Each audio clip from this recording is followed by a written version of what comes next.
resources available regardless. So I implore everyone to please take the census survey that's currently available at census.gov. That being said, as I was introduced, I am Lori Driver. I am the head of Government Resources and Information Department at FIU Libraries. I've been there for my 20th year, and I began as a staff member, and I worked my way up now to a librarian, then to a department head. So I've experienced every level from the bottom to almost to the top, not dean, almost to the top. So I think I think it's this wonderful opportunity you all are having to discuss this. As we know, the social injustices that are happening, not only in the US, but across the world, are very pertinent time to discuss it. And regarding the libraries and how we handle it, I've had, I would say it's almost a passion dealing with service and equity. I've served on our Access and Equity Committee in the university, and I'm currently on the Diversity and Inclusion Committee at FIU. I just think it's very relative and pertinent that we talk about these situations that are happening currently. That's all I have.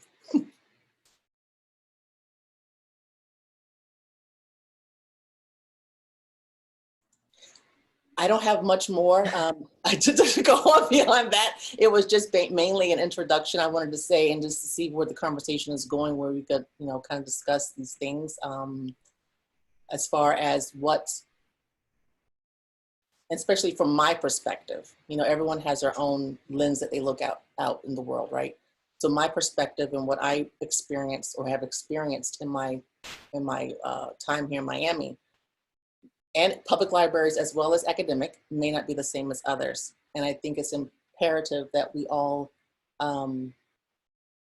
look beyond the scope of our lens to see what others are thinking, and to try to, maybe you can't walk a mile in their shoes, but to try to experience and understand, have an understanding, empathy of where they're coming from, to have a better understanding of other peoples and cultures and ways. And yeah. Is there something that FIU library specifically is doing to shed light on the issue or keep their students informed? There are several new initiatives that are coming out. As far as the libraries per se, as I've mentioned, we have a newly created Diversity and Inclusion Committee, but this is coming out of FIU's Office of Advancement, Women, Equity, and Diversity Committee office within the university administration. It really came to light, I think FIU, the president and provost, has always been aware of these issues. I think it's always been a concern of FIU, but with the recent things that happened with George Floyd, it really brought it to a head, and that it's really an issue on campus that this segment of population on the campus, it may feel disenfranchised a little bit. And so I know the president and the provost have made this a very strong initiative on their part to let's address these issues the best we can. There's also a administrative equity, I can't think of the name of it. They created a new office. It's Office of Equity and something else. Can't think of the name of it right now. But they are addressing that. They're coming up with a plan for the whole university, as well as they're asking each department to create their own plans and how to address these issues. I'm trying to follow my own rule and mute, but then I forget that I'm muted. Lori, do you want to mention maybe a couple of the things that we are thinking of doing as part of the Diversity and Inclusion Committee? I think we have some good ideas, and I think if we shared some of those, it might give other people at other institutions ideas of how they could address some of the diversity and inclusion questions they might have. So, well, if Patricia hasn't said it, she serves on the committee with me. She's a member of the committee too. That's why she's plugging it. But no, because we've had some really great conversations, I think, Lori. No, and some good ideas. Really good in-depth conversations, and I think it's been very enlightening for me anyway. One of the things we talked about was our hiring processes, right? How are we looking at that? How do we assess what we're doing to make it better? than where we are, right? Obviously, it's been noted across the campus that we're lacking in Black faculty, okay? So the library is addressing it. Some things we talked about was looking at our hiring processes, looking at maybe getting outside consultation service to take a survey or take a temperature, if you would, a climate temperature of the faculty and staff in your area, to have a post-assessment survey by candidates that were going through the hiring process, so they can also assess us and how we're doing. Do they feel inclusive? Do they feel welcomed? Do they feel heard? Also looking at transparency, being transparent from step A to Z, from creating the hiring committee to creating postings and bringing people on campus. What else do we talk about? We talked about, I think, we're looking, the university does an exit interview whenever people leave the university. But we don't really, as far as I know, none of us actually get to see that information. No, we don't know about that. In terms of how it, within our library and what it means, in terms of our diversity. I mean, that has to do with the reasons why they left. We're also looking at doing, what is it that we're calling it? A stay interview? A stay interview. Yes, to actually ask people why they do stay at the university, at the library, what they think about the library. We're gonna look and address issues of salaries and mentoring. Yes, mentoring was a very good topic to look at. We talk, there's been a lot of conversation, right, in academia currently about, and ALA has done a lot of committees, the Spectrum Committee, looking at diversity. But now let's go beyond just having a conversation. We can talk about the issue and admit the issue, right? And then we create committees to look at hiring. But how do we look at retention? Okay, now they're hired. We've increased the numbers, but they don't stay. Why? Right. We need to address that. What is it about wherever they are? I'm going to speak to librarianship because that's why I'm a librarian. Why aren't they staying? Why are they being hired at a trickle rate, right? Not even a lot, but why aren't people staying? So we thought mentoring would be a great idea. Also, I know university is looking at things, but the library, we're looking at creating a training portal. So a place that people can go and learn more about different people and cultures and equity and diversity and all those types of things in a one-stop shop kind of way. Videos, LibGuides, articles to read, literature, to keep abreast of the topic. So the committee is not just about identifying the problem. We know it's an issue, but now let's look at solutions to this issue. How do we make it better for all? We want to be inclusive for everybody. Everybody's not the same. Recruitment also. Yes. I think not being the same is good. That means different points of view, different value, right? Because you wouldn't want to be, it's like talking to yourself all the time. At some point you get sick of yourself. You need some kind of other perceptions, other ideas. And I think having people who may not always look like you or come from where you've come from brings a different value, different perception to the table that maybe you didn't see before. And I just think it's an all-around good thing. So the committee, we've just been formulated. We're still in the beginning processes, but I have high hopes for it, and that we could actually create something library-wide that will include faculty and staff to have voices, people who feel maybe they don't have a voice, to now once have a voice, to feel not only to have a seat at the table and to be welcome at the table, but to feel included at the table, that their voice matters and it counts. Yeah. And, and also, we're doing all this in within the environment of the university as a whole. As Lori was mentioning, a group of 3 people in the university. It's a small group, but they're having, basically it's like a little task force that's working on a lot of initiatives for diversity and inclusion. The Faculty Senate, as Lori said, has put out a resolution to support that group in the creation of an office specifically for diversity and inclusion. And as Lori said, I don't remember. I'd have to look through my email to find the name of the suggested name of the office. Yeah.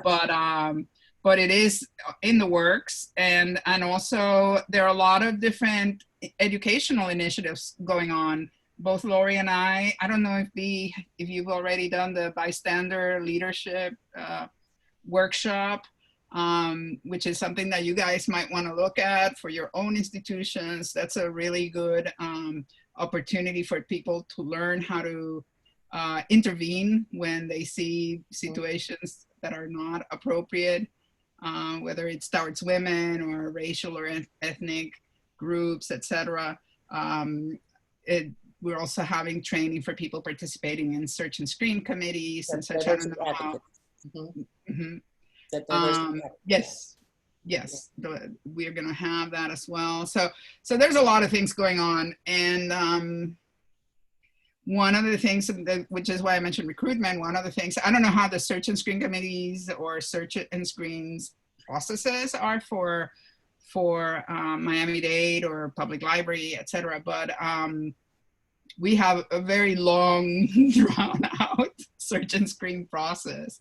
And one of the big things that I think we haven't been very good at, Lori, I think would concur since we've had these conversations, is that we need to do a better job at reaching out to places where we can recruit people who would be the people that we would want to bring in to diversify our and I think the reality of that is, we mentioned salaries.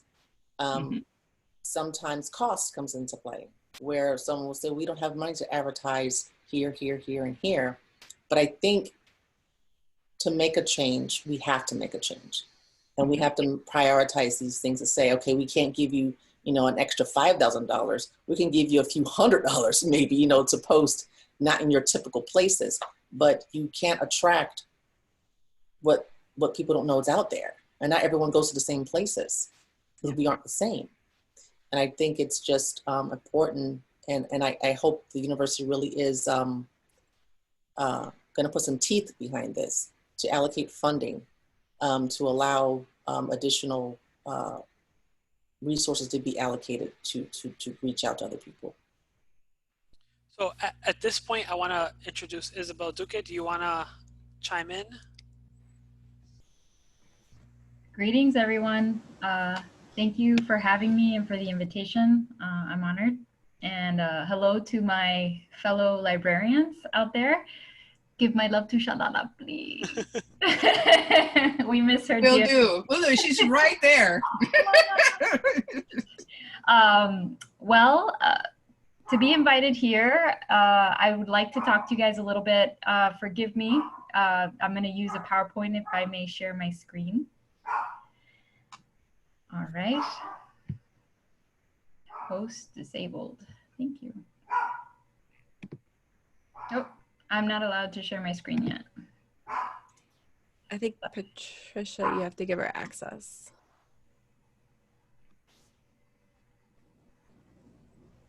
Well, Make her as a we get, presenter. yeah? Yeah, I think she's doing it now. Okay. Let me close my door. Yeah, I think you could do it now. Yeah? All right. Thank you, guys. Yes, I can. All right.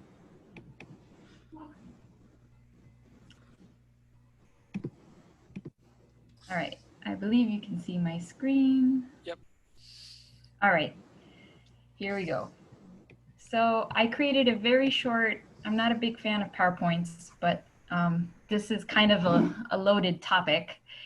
And in part of being a librarian, a lot of the work that I've chosen to do, I've had the luck to be able to choose a lot of the projects that come my way. And probably the course that I was most in love with while I was in library school was human rights and librarianship. And also my background, before I've been a Miami-Dade College librarian, I was a high school English teacher, and I also did a short stint in the public library. So I've kind of had my hand or my foot or my head or my heart in different areas that have to do with social inequality, education, and really radical love, if you think of it, because this is definitely, we're not here for power or for money. It's definitely more intrinsic things. So in part, my presentation is called Racial Healing, Transformation, and Truth Reconciliation, because part of the work that I'm doing as a racial healing practitioner is trying to help my community acknowledge our wounds. We all have some form of trauma, and some of it is subconscious, some of it is intergenerational.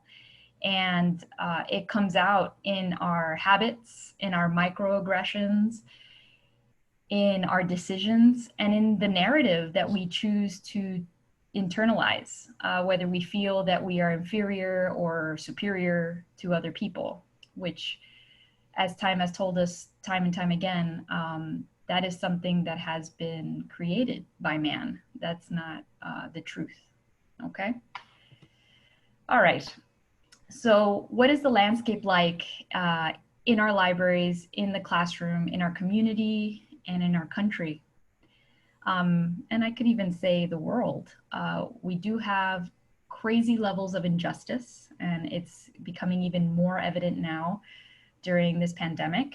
And I fear for the fallout when we keep seeing things in November, December, people losing their homes, people still unemployed, not having equal access to healthcare. And this definitely is felt in the libraries. 5 years ago, I was a public librarian in the Miami-Dade Public Library System in Miami Gardens. And during this time, June, July, and August, there were families that would leave their children in the library all day because they could not afford summer camp or childcare. They had to go to work.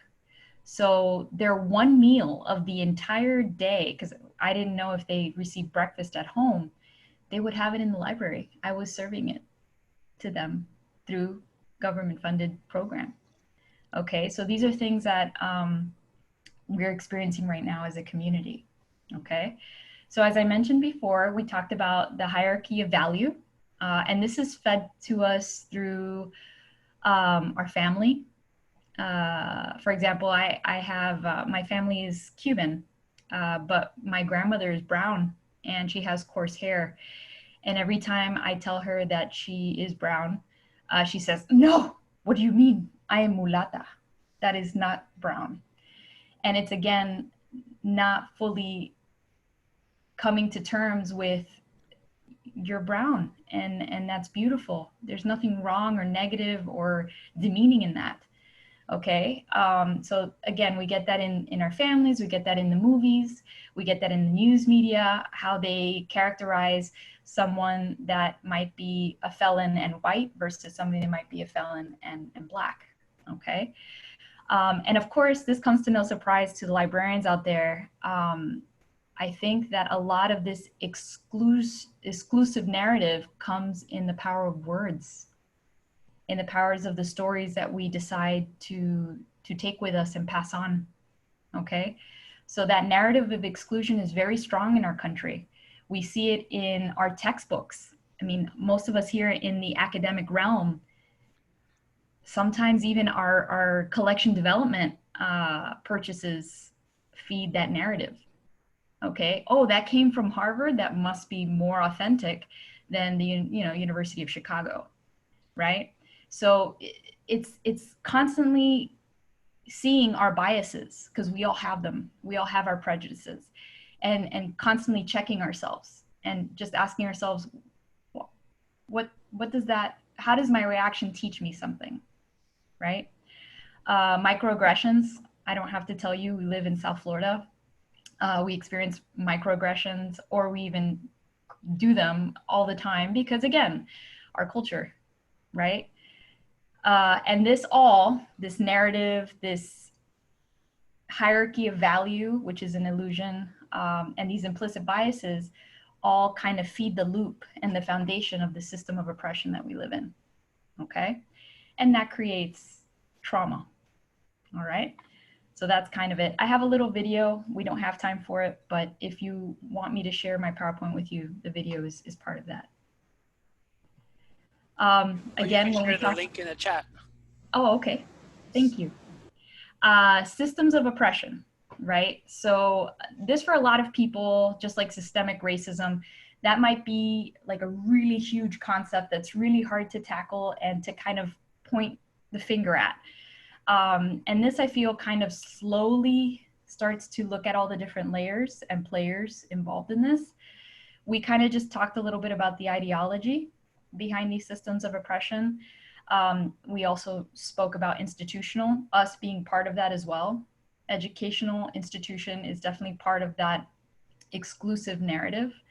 And now we're kind of starting to see some of these big institutions that have tons of money and funding, how, you know, people are starting to ask, how much does the president make? Who's on the board? How much? What? And the faculty? For example, Miami-Dade College, I believe the number right now is 50% is full-time faculty. The rest is adjunct. Is that equitable? You know, we should be asking ourselves that. And then, of course, interpersonal. So that's a little bit of the microaggression, right? And then the internalized, okay? So these are all the different layers. And I put some questions here that I think as a society, we don't do very well at reflecting. We like to just, okay, quickly, you have to learn this, memorize it, spit it out, and just keep going. But we never slow down to kind of reflect on, wait a minute, yes, I see there's a problem. This is bothering me. I'm gonna share it on my Facebook or on Instagram or Twitter, but how do I actually help change the narrative? How do we dismantle all these isms, sexism, ageism, racism, etc.? And then how do we heal? How do we heal as a community, right? So in asking those questions, we're really trying to seek the greater, I call it the golden apple, of global justice, right? So if I don't have equal access to a good educational background, how can I actually ascend to maybe a better position or better profession? And if I have access to a better profession, will I also have access to loans to maybe buy a home? Okay, and that home I might be able to, if I decide to have children, because you don't have to, may I leave that to someone in my family? And it's all these ideas, right? So you have education, you have food security and nutrition, okay? There are places that are food deserts. Why? Okay, who's making these decisions? Who's designing these communities, right? How are we, you know, dealing with this health issue? For example, right now, the most vulnerable population when it comes to having access to good health care during this pandemic, the most vulnerable group is Native Americans. They're the ones dying quicker, okay? Why is that? So you start to see that you cannot have peace, you cannot make peace, and you cannot meet the basic needs of all human beings because we all have the same value. If we do not look at all these different sectors of what makes up our community, right? So first step is this one, acknowledging our past and our present, okay? I don't know if you remember, or if any of you were able to take American history here in the United States. I've taken, I think, world history, US history, and US government and economics. And I never heard anything about Hispanics, except for maybe the Mexican-American War. I didn't hear anything about the indigenous people except for the Trail of Tears, which was really like a sentence. I didn't hear anything about the transatlantic, about, bringing people here to just be something to be used as a good and then disposed of. They called it the transatlantic voyage. That sounds like a really nice cruise. So, these are things that, we do not talk about, or we gloss over very quickly. And that's part of the problem. So this is kind of being honest and forthright about the good and the bad that has occurred here on our land, or what seems to be our land, and recognizing how painful that is, right? And appreciating how some of this, even though it might be daunting, deep listening is everything. And that's part of the work that I do with racial healing circles. And Caitlin can attest to that. She actually helped me host probably 2 or 3 circles where we create a safe and brave space where we can be honest. We're not there to correct anybody. We're not there to fix anything. We're just there to listen, because our culture doesn't do a very good job at that. We're just really quick. We want to respond, or we want to say, oh yeah, me too. But we're not really fully listening to the person and accepting their vulnerability. Okay. And then of course, kind of resolve to use all our assets and these lessons that we're learning to try and create a better place for everyone, right? So again, as I've mentioned, race in the United States, where we should talk about genocide, we should talk about whitewashing, we should talk about how some people have been silenced or erased completely from the history books. We don't talk about LGBTQ people. We don't talk about, even though that's included, transgender. It's constantly that's how you disenfranchise people. That's how you rob them of their power, or you make them feel powerless, right? And I wanted to showcase right here, there's a Black Lives Matter LibGuide. I wish I could take credit for it. I did create a LibGuide, I wanted to say 4 years ago, right when the movement was starting. And, but what has happened now, thanks to, I believe, 3 of my colleagues, Caitlin, Neris Torralbas, and Christina at Hialeah campus, they have just absolutely created something out of my wildest dreams. So I really encourage you all to check out that LibGuide. It's phenomenal, okay? So, and again, of course, I'm not gonna talk about books to librarians. I think you guys are very well versed on what you can find on those topics, even though there is one book in particular that I love, and it's called My Grandmother's Hands. And it's looking at racialized trauma and the pathways to mending our hearts and minds. So this one's a really beautiful book. I strongly recommend. All right, almost done, guys. Just a brief headway to intersectionality, to just remember that you might just physically look at us and see just one aspect of our identity, when in reality, we are made of many, okay? And I think that the power really comes from looking at someone and not only seeing the differences, but imagining and wondering how they are an extension of you, okay? So that's kind of some of the power that I got from doing some of this work, okay? This is, I love this image. This is part of the narrative change that I kept talking to you about when it comes to looking at how we heal and build as a community. We look at all of these institutions, monuments, cultural institutions. What are the names of some of the buildings in your college or in your community? Okay. Look at the school curriculum being taught in your neighborhood. Is it inclusive or is it exclusive? Always ask, who's not here? Publishing, again, collection development, what are we buying? What are some of the themes that we're highlighting? Maybe you have a lot of indigenous books, but you have nothing about the Hispanic community. So it's like, how do we do that balance, right? And I just love anything that has to do with decolonizing. I think that's fun. So just a quick little image that I think says a lot.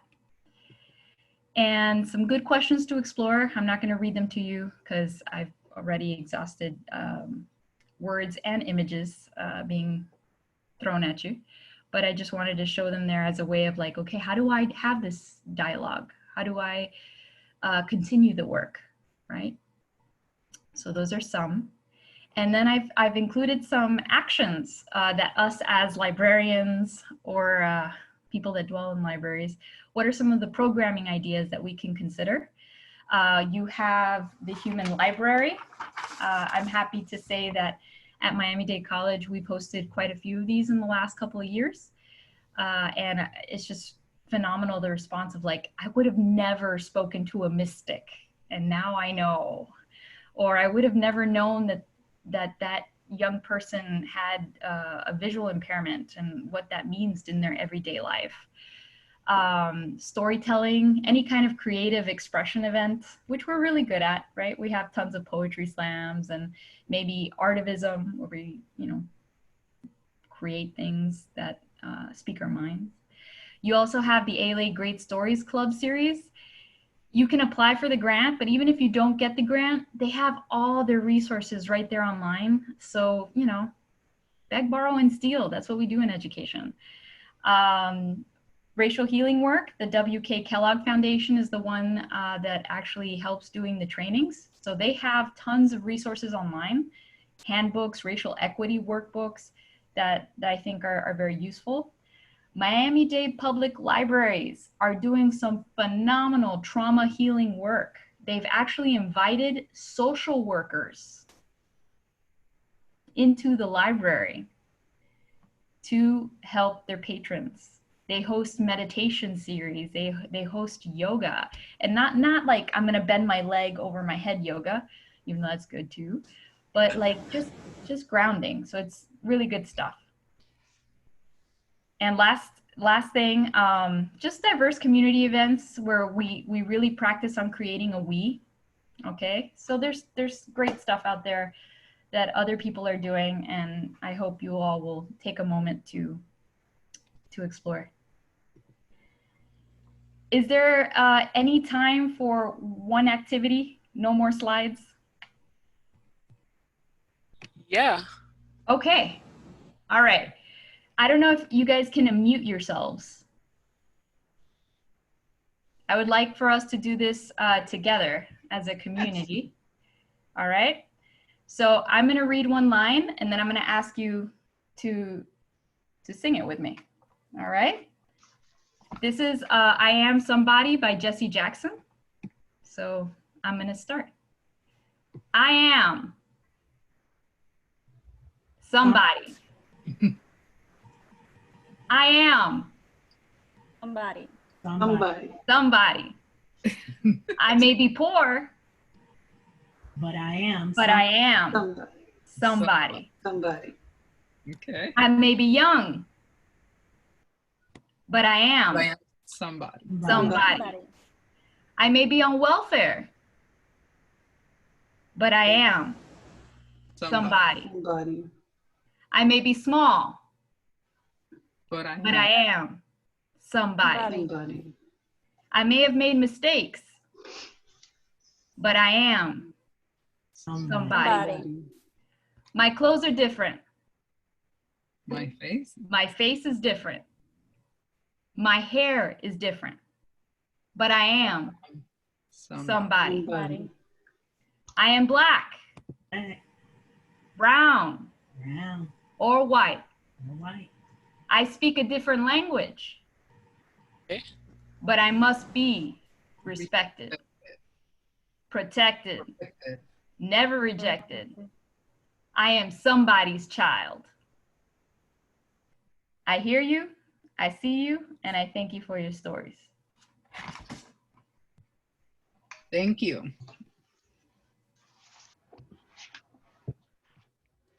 So does anybody have any questions for our presenters? Now we can open it up to the just general discussion? I think some people were saying that they couldn't unmute themselves. I don't know if that has to be done centrally or. I tried to unmute everybody and it kept telling me everybody was unmuted, but I still see, The red I get them, slash. yeah, I get the message saying everybody's unmuted, but I can't unmute people. I don't know why. Maybe Isabel, well, no, because she stopped sharing her screen, so we're fine. Yeah, I don't know why it's not letting me unmute people. Sorry. I can't, usually I'm able to mute or unmute everybody. So if you want to write your questions in the chat, we can read them out. Can people not unmute themselves either? I don't know. Let me see. Everybody who is seeing a little microphone in red, can you, Gabriela was able to unmute herself. What about Jade also? I think it's working. Yeah. It's working. Oh, okay, Now it's working. Okay.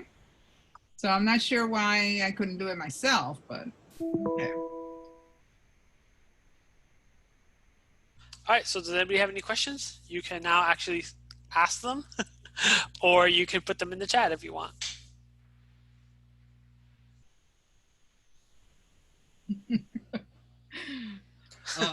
I don't have a question. I would have liked to hear that drumbeat. I have a statement. Yes. So I think, based on what myself and Isabella was saying, that it's very, very important for people to vote not only federally, but on the local level. So a lot of these things that are happening as far as the redlining and housing, regarding socioeconomic disparities, regarding, racism, slavery by another name, right? It's no longer called slavery.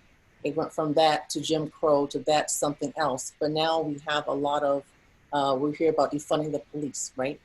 So a lot of the decisions that are made by our local leaders are done through votes. So the federal election, of course, is so important, but also on our local level to look at beginning to have the conversations and dismantling these things that have gone on since the creation of this country. Because slavery is embedded into the framework of this country. I mean, whether people want to talk about it or realize it, the very creation from the colonials, when they came over and they slaughtered the Native Americans and pushed them out and killed them along the way, right? To Africans who were enslaved, who were raped, murdered, and to this day, but it's by a different name. It's still murder, and it's still disenfranchisement, and it's still racism, and it's still not being seen and heard. So I just want to implore everybody to, if you're not registered, vote. So register to vote, it may be late for the primaries, but for the general election, get to know the candidates, vote down ballot, understand what these issues are and how they affect others in the neighborhood. Is that Chalala? others in the neighborhood. So, how are you babies, huh? Very good. It's just very, very important for us to have an understanding, even if it's not the shoes you wear, to understand others and how it affects, because it does affect you too. There's a lot of implicit bias that goes on, a lot of just comfort zones, comfort levels, right? I don't dislike that population.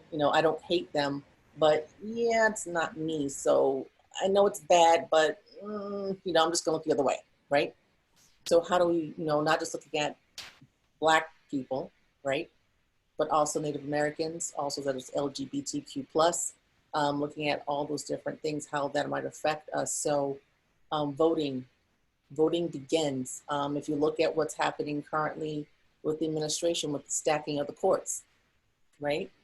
They didn't go through the normal processes and channels, but these people are in place for life now, right? So we have to look at our judges, looking at the police, looking at the administrators, looking at your local, that's where the most action happens for us, is on the local level.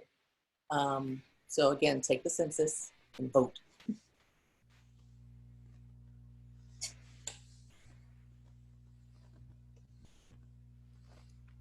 Does anybody have Here. So I have a question. I don't know how to phrase it though, so I'm just gonna give you an anecdote.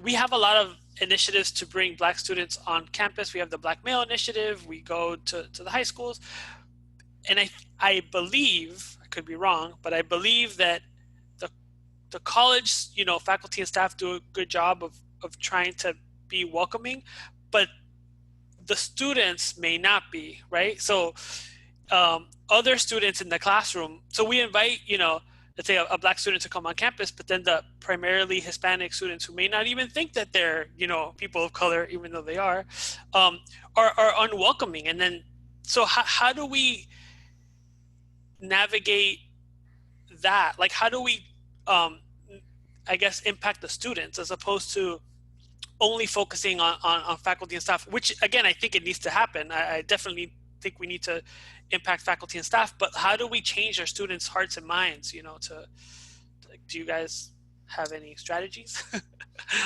I would say in my experiences, if you have noticed or have had others come to say that they feel marginalized or left out, talk to that population, create roundtables, create focus groups to talk to them and what is it that they're feeling or how are they feeling left out or not included?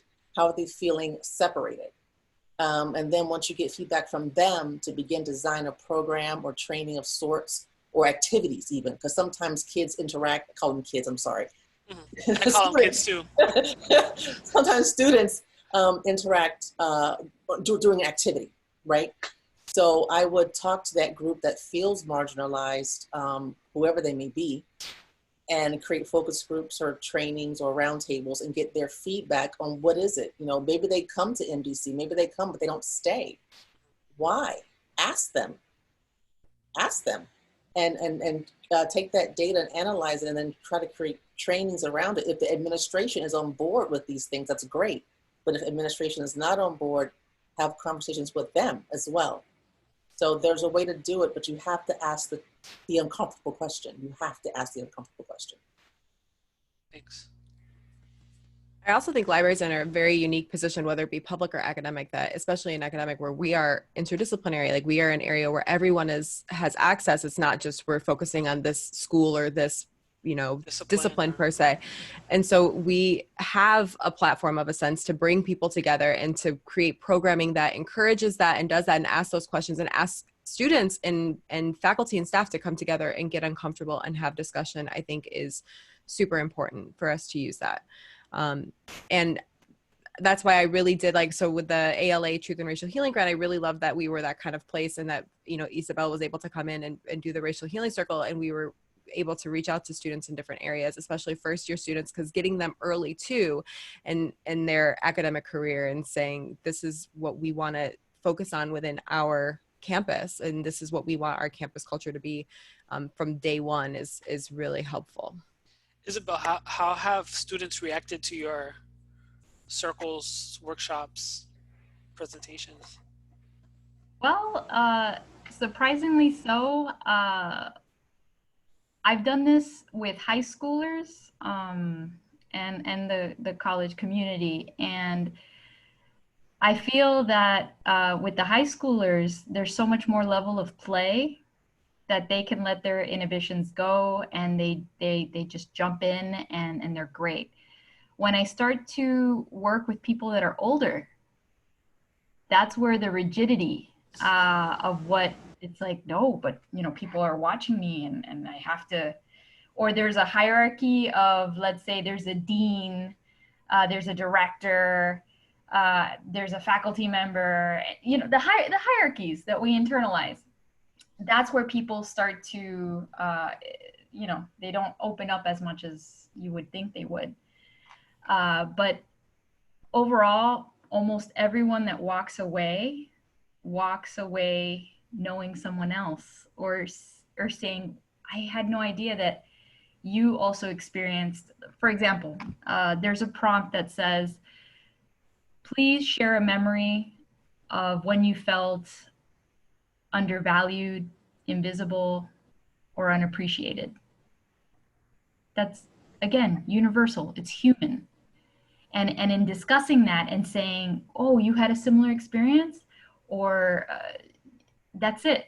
All that idea of like, I'm a man, you're a woman, you're black, I'm white, I'm Christian, I'm atheist, all of that just completely crumbles. Because again, those are social constructs. Race is a social construct. Gender is a social construct. Sexual orientation, social construct. So again, whenever we start to take back our power and really fully embrace our humanity and see it, really see it in other people, then there is no othering, right? So that's what I get from having these dialogues and hosting these events. They just briefly get to inhabit the skin of others and develop and flex the empathy muscle, you know? We had students afterwards say that they just felt like they had therapy with a stranger. I remember that was like a big thing after one of them. Like, I feel like I just had like a therapy session with people I don't know. And especially for them to find ways to connect with others, whether it be in their class or on their campus or in their community that they don't know at all. And I think that this concept, because you break them into these one-on-one sessions where you're having them each share a response to a question like the one Isabel explained, while the other person doesn't speak. So it's completely one-sided until the other person can share their perspective. And so it's really kind of a great way to show how we can connect with one another, even when you don't know them. So I love that idea of like therapy with a stranger, and that they were like, that's still something valuable to get out of it too. Yeah, I'm a huge fan of the racial healing circles. I think that it's a great program and that can be done in any type of area, whether it be on a, in a campus or in a public library or things like that. At the end of this, we're going to share, we'll share a document, a PDF that has like a reading list. We're going to share like the Black Lives Matter LibGuide that Isabel spoke of and a couple of articles and reading lists that the public library has. But I also did include the Truth and Racial Healing guidebook that kind of the W.K. Kellogg and ALA put together so that you guys can get some more info. Yes, that exact one. You'll have a PDF version of that that you can check out and see if you're interested in maybe looking into doing something like that program-wise with your, How patrons. long does the circle last? How long does it take? Longer than you think. Well, it's an but hour. In terms of It's an hour and a half? Okay. Yeah, and you want to keep it as small and intimate as possible, right? So like 200 people? Like 10 people. Okay. Trust us. Yeah. All right. Okay. I think one of the things that that I always find that there are two things that I think are, for me, have been most useful in my life when it comes to learning and connecting with others. One is contrary to, I guess, in this I'm very much in the minority compared to most people, but I actually like arguments that get out of control and where people are really putting it all on the table and you're just like, I am so angry right now. Because when you walk away from those, it's like you sit there and say, well, why did they say this? What could I have said? Why did that make me so? Those are the things that really make you think. When you're all just being polite and sitting there and it's like, oh yeah. But it's true what Isabel said. It's hard to be like that when there's a dean in the room, Yes, no, I agree. The hierarchy does make it's real. But I will say, like, there was one of the circles where we had an odd number. So I stepped in to be one of the partners with students, and students were, every time I met with a student, they were very welcoming to open up to me in the same way that I made sure I was, opening up to them too, and to make sure it was all the same. So I know I'm not a dean or anything like that, but to have somebody who works for the campus be your partner is probably a little strange, but it worked really well still, which was nice. Yeah. The other thing is, I think any activities and there are many different ways of doing it, but any activity, even if it's just from an informal conversation to an actual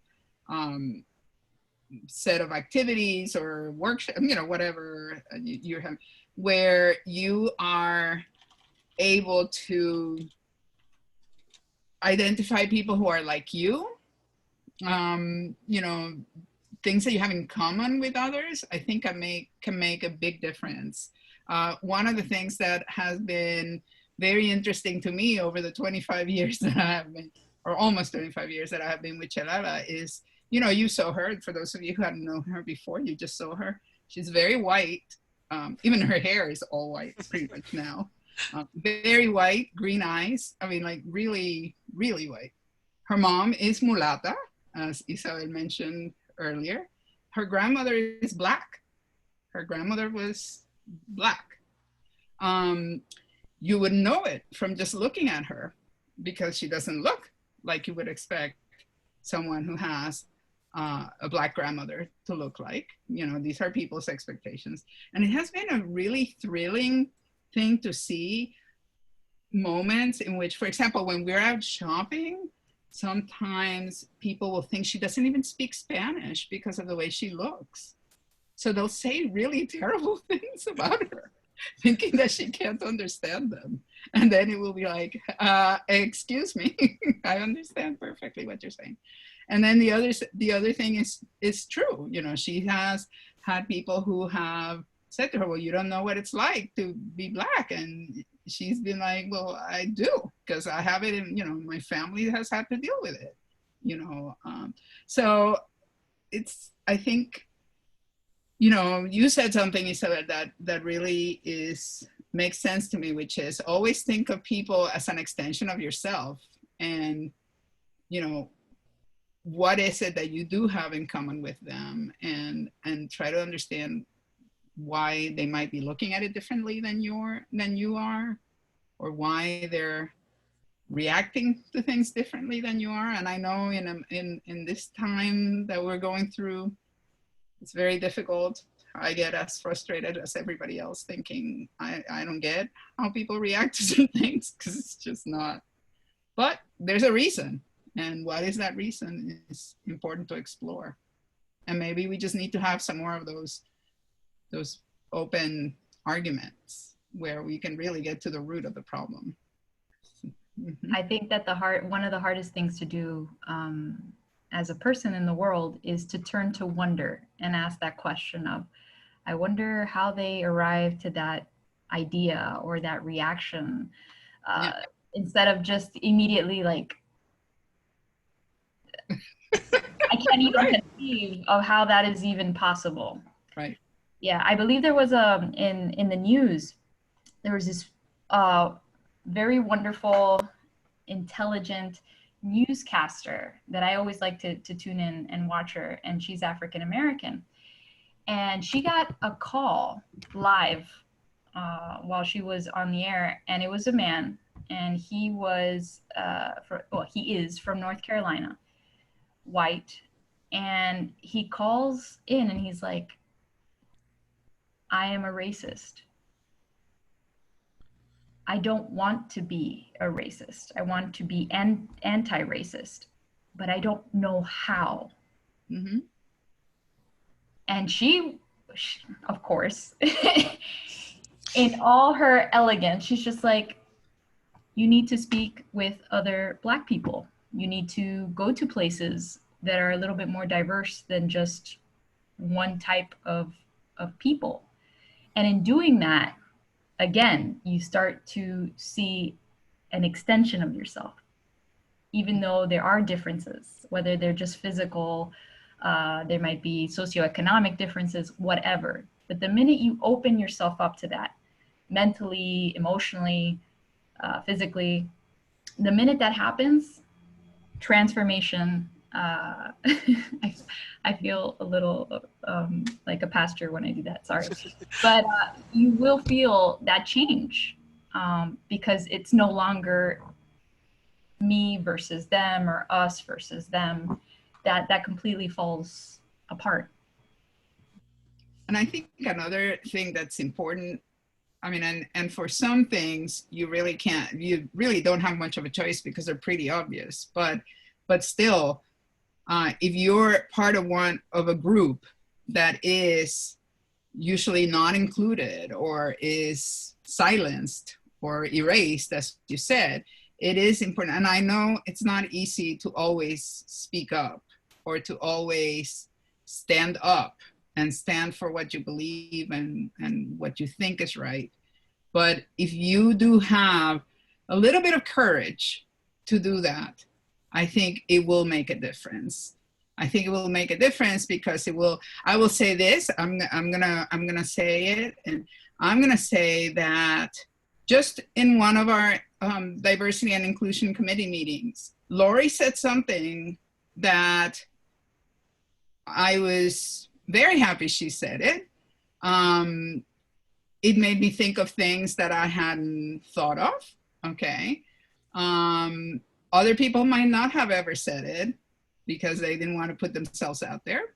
So, you know, I respect that. I think it is important that people speak up and people say, you know, this is not right, or this is my experience, or this is, you know, you are saying that, but you don't understand this, or, you know, because if we don't, then people just go on, you know, go on making the same, you know, they're not going to know any different if you don't stand up to them. That's bottom line. And it's costly. It has cost me a lot of family members. Especially after 2016. Yes. And that's part of that. There have been other reasons. I mean, I've been dealing with that. You know, I think the first time I was called a communist, I was, you know, maybe 13. Me too. I was like 13 or 12. Yes. And I didn't even know what the hell that meant. I was like, what?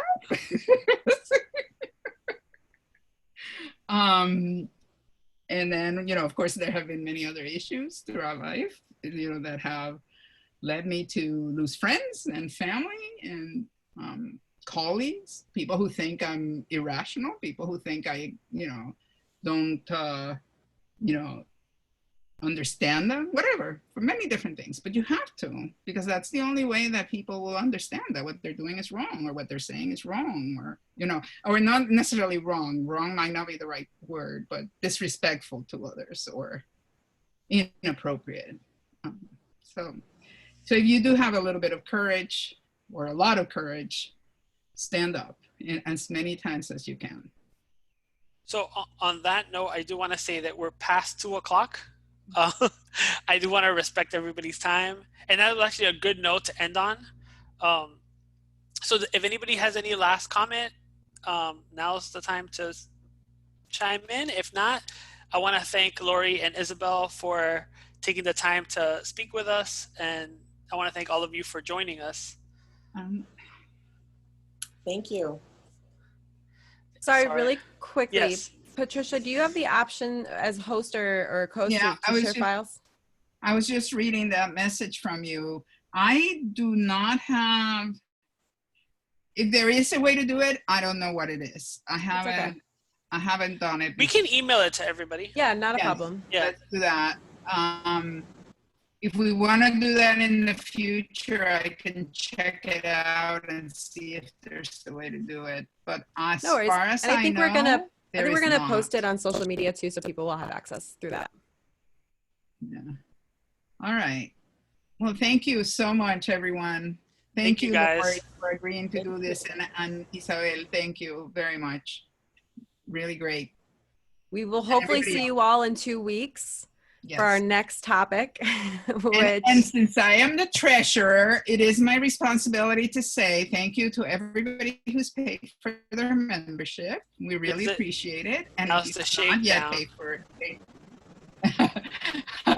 if you have not yet paid for your membership, please do so as soon as possible. If you do it before July 31st, you will actually get a 2-for-1. How's that? You'll get your membership through the end of 2021, through August 2021. Our next topic on August 5th is health information services and supporting the community. Yeah. Which is timely. Yes. All right. Thank you, everybody. Bye. Bye.